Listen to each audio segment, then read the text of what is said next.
Hey there, it's Steve from SeriousKeto, and if you're new to keto, welcome. Welcome to this channel, and welcome to the bigger keto world. In this video, I'm going to share with you my top 10 tips or lessons learned from my roughly 4 years on keto. Some of these things I did well, most of them I didn't. So I want to help you learn from my mistakes and missteps. Now, if you've been doing keto for a while, I think this video can also be useful to you because sometimes we need these little refreshers, and who knows, you may have some tips that you'd like to add as well down in the comments below. So with that, let's get started. These are not in any particular order, but number one is, well, it's basically the same rule as rule number 1 and rule number 2 of Fight Club. Don't talk about keto. Don't talk about keto to friends, to family, to coworkers, unless they are also doing keto. Now, the reason for this, there's a couple, but the biggest is the media and the government and the healthcare industry have done a spectacular job at demonizing keto, telling people just how bad it is and how they should stick to the food pyramid. But I think it should be fairly obvious that that's not correct. I mean, if you look at the standard American diet, if it were that effective, we wouldn't have obesity rates above 40% in this country. Yet still, if you tell people that you're doing keto, they are going to tell you that your heart's going to explode, your kidneys are going to fail, your arteries are going to clog, you are going to die. So rather than get into that entire discussion, I say just avoid it. Whether you just say, well, I'm cutting back on sugar and refined grains, or I'm doing sort of a low-carby thing, or you just don't talk about it. Eventually, though, people are going to notice the difference in you, how you look, how you behave, and they're going to want to know what you're doing.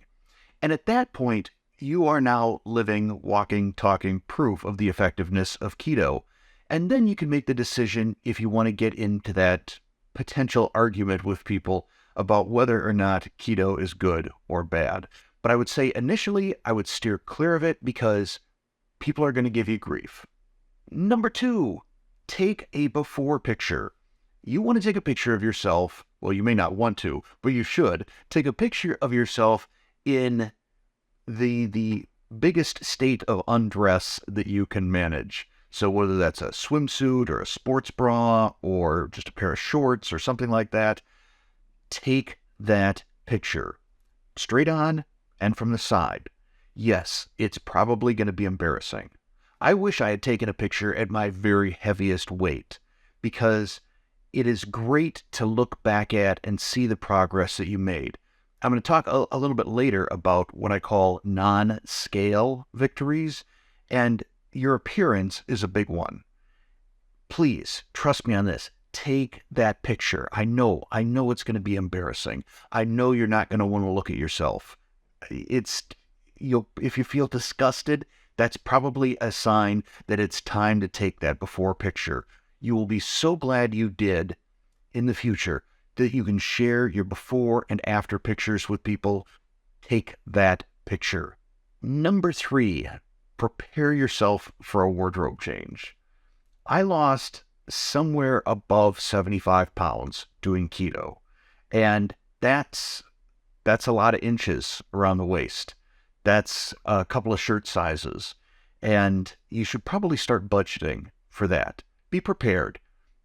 Whether that means buying some secondhand clothes along the way, because you are going to go through some clothes. Trust me on this. There are shirts that I used to wear that they were tight on me, and now they look like a circus tent.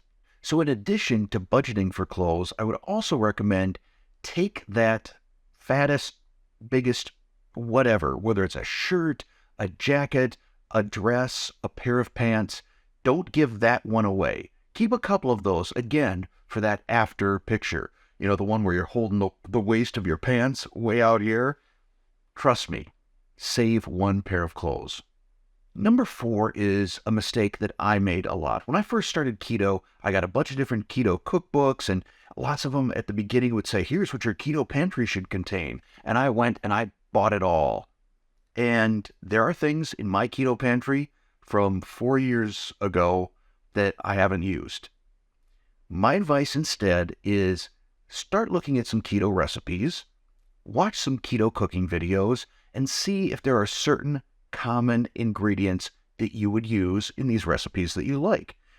There are certain things that you won't use if you don't do keto baking, for example. So don't buy those things.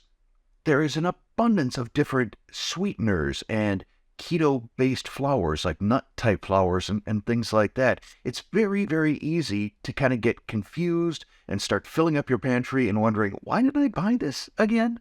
So, like I said, make a list of those meals, those recipes that you could foresee yourself making repeatedly, and see what common ingredients are in those and buy accordingly. Because keto can be kind of expensive. Just, we're buying lots of meat and protein and things like that. Don't make it more expensive by wasting money on ingredients that you're not going to use. Tip number 5 dovetails nicely into tip number 4, which is clean out your pantry, clean out your fridge. You got to get rid of any of that old standard American diet food, the chips, the pasta, the flour, the sugar, the sweets, etc. Now, this is a lot easier if you are doing keto either solo, like you live alone, so you've got full control over the pantry and the fridge, or if you and a spouse, loved one, child, parent, someone who lives with you, partner, if you're doing keto together, this becomes much, much easier. Clear out the pantry. There's going to be some stuff you just throw away. There's going to be some stuff maybe you give to the local food pantry. But this, you got to kind of get rid of the temptation. It gets a lot more difficult, though, if you're doing keto solo in a family of people that are still doing the standard American diet. This is what I had to do. So in my family, at the time I started keto, we had, there were 6 of us, I think, in here, 5 or 6, and I was the only one doing keto. And there was constantly junk food, crackers and cookies and snacks around. So if you find yourself in that situation as well, I encourage you to figure out what are your trigger foods. What are the things that you crave? And then proactively get out and either buy or make the keto versions of those things. So if it's crackers, I got a couple of cracker recipes. Make some crackers. If it's some sort of sweets or cookies, you can make those. There's plenty of recipes out there on my channels and other channels. Make sure you have that stuff available to you. If you love sandwiches and are craving bread, get out, do a search on my channel for chaffle videos. That's cheese waffle. You can make some great bread and bun substitutes very quickly, very easily, and you can continue to have a burger bun made out of chaffles while your family is eating regular wheat-based products. But just make sure if you're doing keto with a non-keto family that you've got that safety net of keto products that would normally be trigger foods for you. Rule number 6 is kind of a biggie. The words are small, but the concept gets bigger. And the rule is keep it simple. And by that I mean a couple of things. First off, there is so much information and honestly some disinformation or misinformation about keto out on the internet. My advice is first find 1 or 2 sources that you feel align with what you are capable of doing for keto. So if you are of the mindset that keto needs to be a religion and it needs to be super duper strict and you need to be tracking everything down to the gram in terms of your macronutrients, then find a channel that shares that sentiment. If you feel that's going to be too complicated and you're looking for something a little bit more pragmatic and easier to follow and easier to understand, find a channel like that, which is probably closer to where I am. Because you can really, really get wrapped around the axle when you're first starting keto. There's just so much, like I said, information, and you're going to be really enthusiastic about it. You're going to want to buy the macro trackers so you can track your fat and your protein and your carbohydrates. And you're going to want to be testing your blood glucose and testing your ketones with a meter or something like that. I would say start out simple. You don't need to necessarily dive right into the deep end of the pool. You can wade into the pool. Instead of buying a Keto Mojo or some other blood glucose and ketone monitor, just get yourself a packet of the ketone sticks, the little urinary, they call them pee sticks sometimes, that measure your ketones. And in terms of macro tracking, the biggest and most important aspect are the carbohydrates. Some people say you've got to be, this specific on fat and this specific on protein. Honestly, I have found that carbohydrates, that's the key. And you kind of need to decide, do you want to be looking at net carbs, which is carbohydrates, total carbohydrates, minus dietary fiber, minus alcohol sugars and or allulose, or do you want to do total carbs? And I will likely be doing a video on that within the next couple of weeks, just giving you my thoughts, the pros and cons of each. But what I will say is if you do total carbs instead of net carbs, it's hard to go wrong. You don't have to do a lot of math. It really kind of simplifies keto from that standpoint. The positive to doing net carbs is that does seem to be sort of the standard for keto products that are sold in stores and on the internet. And it also allows you more versatility, generally speaking, in terms of what you can eat. But as I said, that will probably be the second or third video in this Keto Beginners series. Number 7, let's talk about the side effects of keto, the negative side effects that you hear trumpeted in the media, in particular the keto flu and keto breath. Those seem to be the big things that they throw at you to try and turn you off of keto. So the keto flu is as your body is switching from being a carbohydrate burning machine to being a fat burning machine, you can start to feel fatigued, sick, worn down. The antidote for this is electrolytes. Get yourself some sort of electrolyte supplement. I've used the supplements from Perfect Keto and from Keto Chow. They both work great. You can also, if you go to Walmart, they've got a drink. It's the Good Value or Great Value. I forget what their house brand is called, but it's an electrolyte drink. I think it's just called Hydrate, and I'm pretty sure it's sugar-free. If you get any sort of powdered electrolyte mix, make sure that you're looking at the carbs, that it doesn't contain sugar, because I've seen lots of these little electrolyte packets that contain sugar, and that would kind of fly in the face of what we're trying to do here with keto. So to counteract keto flu, get yourself some electrolytes. Keto breath is something I don't experience anymore. I did early on, but I don't currently. And this can be countered with a couple of things. One, eating leafy green vegetables, which are good on keto. Cruciferous vegetables, like broccoli.